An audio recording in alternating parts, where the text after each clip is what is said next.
أعوذ بالله من الشيطان الرجيم.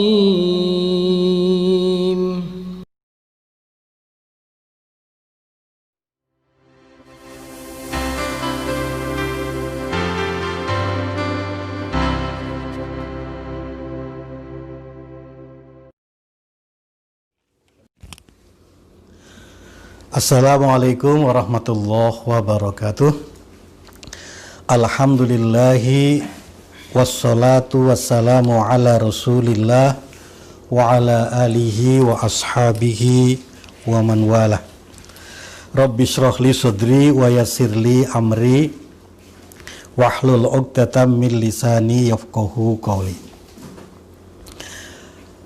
Para pemirsa yang kami hormati, pada kesempatan ini kami coba kepingin memberi gambaran tentang keterkaitan surah pertama, surah kedua sampai surah yang kelima turun, yang itu merupakan pola dasar bagi Hidayatullah untuk berjuang. Jadi ini merupakan pola, siapapun kita mengikuti pola ini. Tentu ini baru merupakan semacam pendapat individu ya, saya. Mungkin yang lain mempunyai corak yang lain pula. Kami akan kemukakan. Yang pertama, surah Al-Alaq. Allah berfirman, a'udzubillahi minasyaitonirrajim, iqra bismi rabbikal ladzi khalaq. Bacalah dengan nama Tuhanmu yang telah menciptakan. Khalaqal insana min 'alaq, menciptakan manusia dari alaq. Iqra, bacalah. Wa rabbukal akram, Rabbmu yang sangat mulia, paling mulia. Alladzi 'allama bil qalam, yang telah mengajarkan dengan al-qalam. 'Allamal insana, mengajarkan manusia, malam ya'lam, apa yang dia belum ketahui. Jadi dalam surah Al-Alaq ini diawali dengan sebuah instruksi, perintah untuk membaca, memikirkan, memahami, ya. Dengan pemahaman itu sampai kepada tingkat menyadari. Apa yang harus disadari? Ya minimal kita menyadari dua hal. Menyadari tentang Tuhan kita, menyadari tentang diri kita. Bahwa Allah adalah Rabb. Rabb itu artinya apa? Memelihara dengan penuh kasih, seperti orang tua memelihara anak bayinya. Allah memelihara kita, lihatlah bagaimana ibu kita memelihara kita waktu masih bayi, seperti itu. Allah adalah pencipta, Allah adalah sangat mulia, dan Allah adalah aktif memberikan pelajaran kepada umatnya, aktif memberikan bimbingan. Sementara bagaimana manusia, kita itu ya tidak punya kemampuan apapun. Ya kayak bayi tadi, kalau dia tidak bisa, kalau berak nggak bisa cepok, ya ibunya mencepokin. Lapar nggak bisa makan, ibunya kasih susu, kasih makan. Dia nggak bisa berpakaian, ibunya yang kasih pakaian. Jadi dia dalam kondisi seperti itu. Jadi kita dalam kondisi tidak berdaya di hadapan Allah itu ya. Kesadaran itu dimunculkan. Lalu sadar juga bahwa kita adalah dicipta oleh Allah. Sadar bahwa kita itu min alaq, sangat hina, sangat rendah, sangat lemah, sangat menjijikan. Sementara kita adalah lam ya'lam, bodoh. Nah, kesadaran itulah yang dimunculkan ya oleh Allah ya kepada nabinya, sehingga kalau boleh disimpulkan di sini dalam surah Al-Alaq itu ya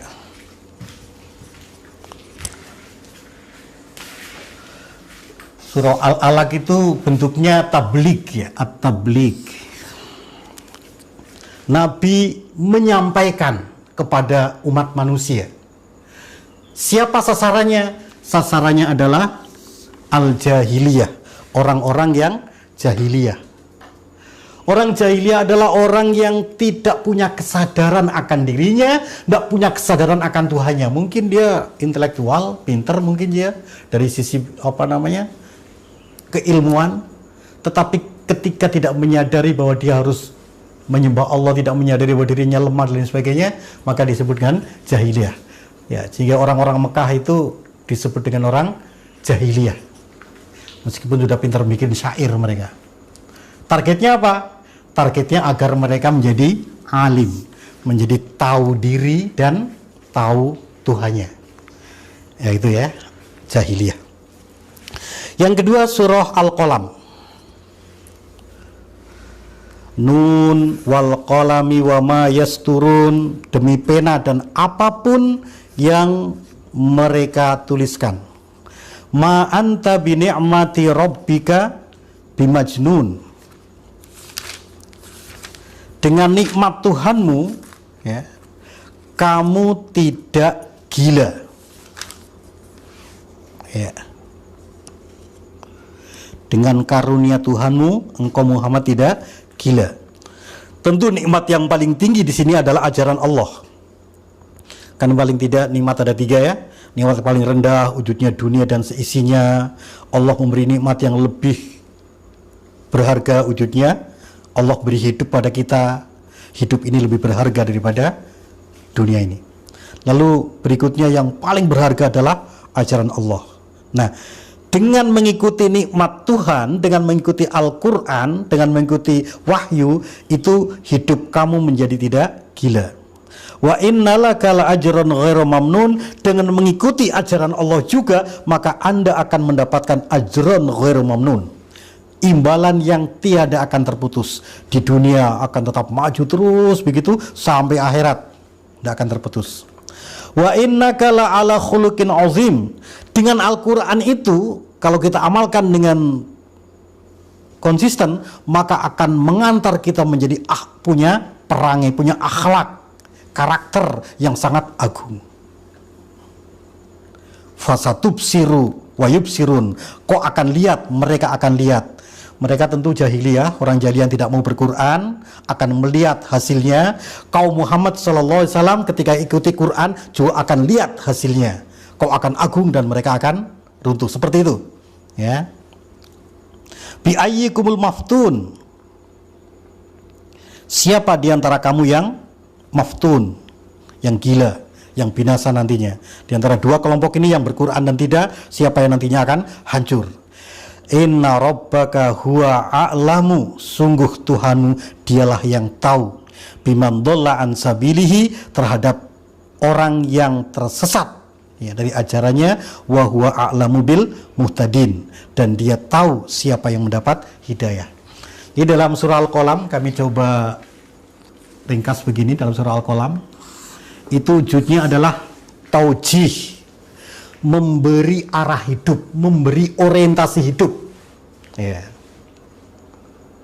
Untuk membedakan dengan jahiliyah tadi, hidupnya tidak berdasar Quran, tapi begitu Nabi Muhammad diarahkan hidup fokus hanya untuk berquran, dengan Quran itu akan menjadi ghairu mamnun, kita akan mendapatkan imbalan terus dari dunia sampai surga. Di dunia akan berkembang, ya, dan sampai di surga akan mendapatkan surga Allah. Dengan Quran itu khuluqin azim, maka akhlak akan semakin agung. Dengan Quran itu juga di sini Allah memberikan jaminan, orang yang berquran akan khuluqin azim, dan orang yang tidak berquran akan semakin hancur. Fasatubsiru wa yubsirun, ya. Di orang yang sudah tahu siapa dirinya, siapa Tuhannya, sasarannya, diarahkan agar hidup itu menjadi zuwijah, hidup itu menjadi punya arah, hidup itu menjadi punya visi. Baik, lanjut pada surah Al-Muzammil. Dalam surah Al-Muzammil Allah berfirman, a'udzubillahi minasyaitonirrajim, ya ayyuhal muzammil, wahai orang yang berselimut, Qumil lail, bangunlah di malam hari, illa qalila, kecuali sedikit. Ya. Nabi Muhammad diperintah oleh Allah untuk bangun malam, sholat tahajud. Berapa lamanya? Nisfahu awingkus minhu qalila. Lamanya ya separuh malam atau kurangi sedikit. Auzid alaihi, atau tambah sedikit. Warattilil Qur'ana tartila. Bacalah Quran dengan tartil. Jadi kita sebagai umat Nabi, gitu, kalau mau memperjuangkan agama ini, kita harus dekat pada Allah Subhanahu wa taala. Karena sumber kekuatan, kan ada kekuatan sumber daya alam, itu ya rendah, ada sumber daya kita manusia lebih tinggi, ada sumber daya ilahi itu yang lebih tinggi lagi. Jadi kita mendekat pada Allah, kepada zat yang punya daya, sementara kita la haula wala quwata. Nah, dengan mendekat pada Allah yang maha kaya, yang maha pandai, yang maha bijak, yang maha kuat, maka kita nantinya juga akan menjadi orang kaya, orang pandai, orang bijak, ya, orang yang tinggi dan lain sebagainya. Warattilil Qur'ana tartila, bacalah Quran dengan tartil. Inna sanulqi alaika qaulan sakila, kami akan berikan padamu qaulan sakila, ucapan yang berbobot. Inna nasyi'atal laili, sesungguhnya bangun malam itu, hiya asyaddu wat'an. Ya. Asyaddu wat'an. Bangun malam, dengan bangun malam kita sholat tahajud, membaca Quran, itu asyaddu wat'an. Saya baca dalam tafsir Muyassar, asyaddu wat'an diartikan asyaddu taksiron fil qalbi, pengaruhnya lebih dahsyat dalam jiwa. Wa aqwamu qila, dan bacaan akan lebih aqwam, lebih lurus, lebih berkesan. Ya. Biasanya kalau saya latihan atau murojaah menghafal Quran, siang-siang dihafal, nggak hafal-hafal, begitu malam hari sholat tahajud diulang. Nah, kalau sudah bisa terulang dalam sholat tahajud, itu akan lebih melekat itu hafalannya, enak. Innalaka fin nahari sabhan tawila, kamu di siang hari sabhan tawila, punya kerja-kerja yang panjang. Jadi kalau di malam hari fokus untuk mendekat pada Allah, lalu Allah memberikan qaulan sakila. Qaulan sakila, ide yang besar itu dirinci, derivasi dalam bentuk asyaddu wat'an, langkah-langkah yang mantap, ya, konsep-konsep yang lurus, aqwamu qila. Maka di siang hari direalisasikan dalam bentuk sabhan tawila, kerja-kerja yang punya dimensi jangka panjang. Bukan kerja yang jangka pendek, tapi kerja yang jangka panjang. Kerjanya pun dengan bentuk sabhan. Sabahayasbahu, itu artinya berenang. Jadi kerjanya itu kayak orang berenang. Berenang itu gerak terus, kalau tidak gerak dia akan tenggelam. Jadi gerak, tapi gerakannya bukan spontan saja, tapi gerakannya terarah menuju dimensi yang sangat panjang. Ya, kalau Nabi bersabda, saya dengan nabi-nabi yang lain tuh seperti orang bikin bangunan, masih ada satu tempat batu bata yang belum diisi, nah saya mengisinya itu, sehingga lengkaplah itu bangunan.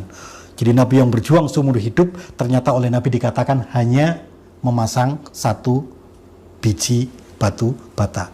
Artinya perjuangan jangka panjang, ya, yang tidak diselesaikan dalam satu generasi.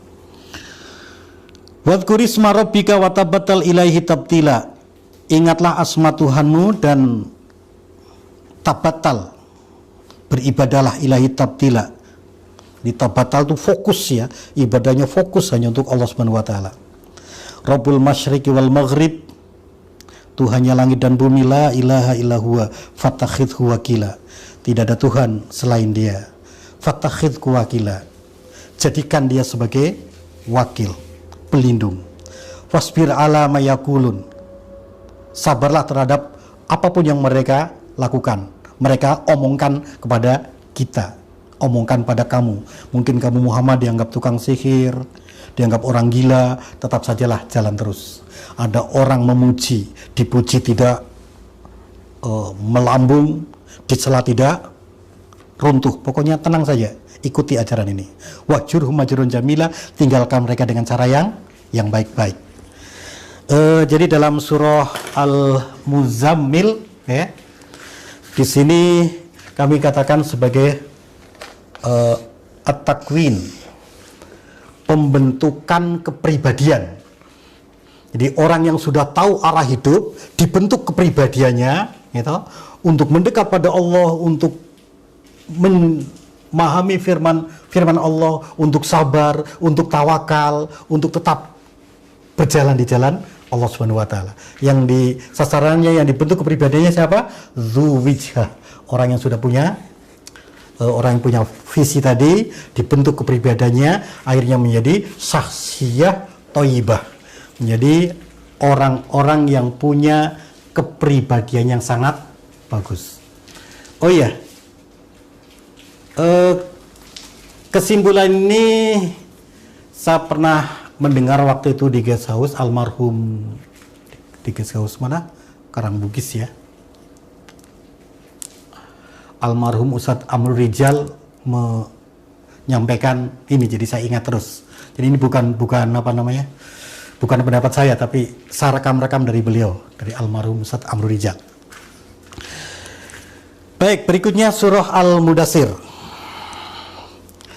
Dalam surah Al-Mudassir Allah berfirman, a'udzubillahi minasyaitonirrajim, ya ayyuhal mudassir, wahai orang yang berselimut, qum, bangunlah, fa'anzir, berikan peringatan, warabbaka, Tuhanmu, fakabbir, agungkan, wasyabaka, pakaianmu, fatahhir, sucikan, warujza, perbuatan-perbuatan keji, fahjur, tinggalkan, walatamnun, jangan kamu memberi tas taksir karena kepingin mendapat lebih banyak. Ini teori rumus ekonomi ya, dengan modal sedikit mungkin bisa dapat keuntungan sebanyak mungkin.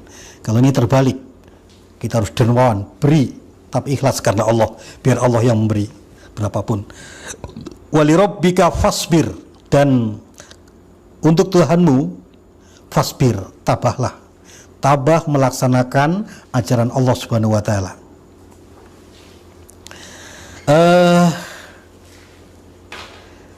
Jadi kalau pada surah Al-Muzammil ini nampak potensialisasi diri, ini menurut Ustadz Soleh Hasim ya, potensialisasi diri. Kita mendapatkan potensi yang luar biasa, menyedot kekuatan dari Allah dengan ibadah, baca Quran. Setelah itu pada surah Al-Mudassir itu aktualisasi diri, potensi yang ada diaktualisasikan dalam bentuk apa? Fa'anzir, berikan peringatan. Jadi kum, berdiri, berdirinya itu dengan sendirinya mengingatkan orang di sekitar. Karena apa? Karena dia sudah alim, pinter, hidupnya terarah, kepribadiannya bagus. Orang yang seperti ini berdirinya mengingatkan ya. Kami ambil contoh sederhana. Ketika hari Ahad seperti ini, biasa kita kerja bakti. Dulu waktu zaman almarhum seperti itu. Sampai jam 9 pagi, cangkul-cangkul itu biasa berhenti, ngobrol kita gitu ya, istirahat. Tiba-tiba Abang Ghazali lewat dengan membawa mobil pimpinan. Begitu lewat, kita melihat, ada pimpinan. Padahal kita hanya melihat mobilnya. Akhirnya kita jadi istirahat dan kembali bekerja lagi. Ya, itu mobilnya saja sudah fa'anzir. Begitu dilihat, ternyata tidak ada pimpinan. Nah, sehingga fa'anzir di sini konotasinya bukan menakut-nakuti, tapi eksistensinya, keberadaannya itu menyebabkan orang lain teringatkan.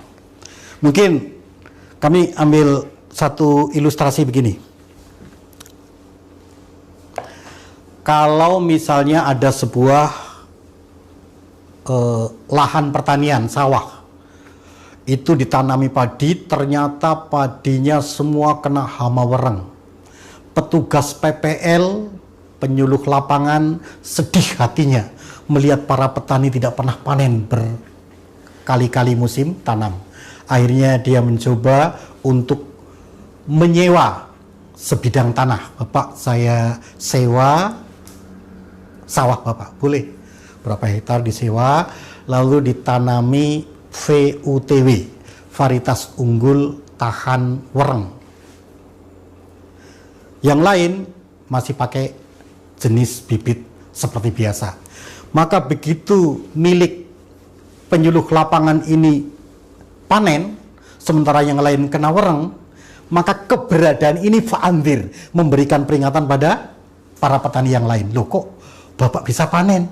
Itu jenis bibit apa? Mari kumpul di balai desa nanti malam, kami jelaskan. Kebetulan sudah tua ini, padi saya bisa untuk menjadi bibit. Jadi keberadaannya itu menjadi uswatun hasanah, suri toladan yang baik, ya. Sehingga nanti fa'andir, masyarakat akan diingatkan. Mereka rela mengganti bibit-bibit padinya, bahkan padi yang sudah tumbuh pun mungkin juga dibongkar semua karena mau ditanami jenis baru yang tahan hama.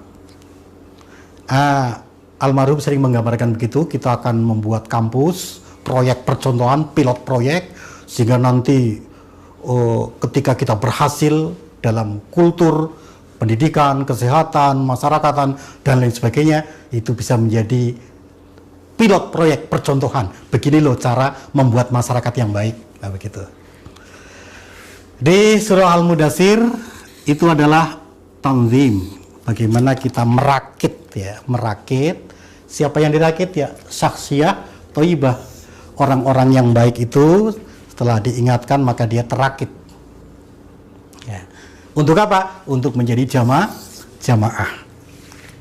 Jadi jamaah.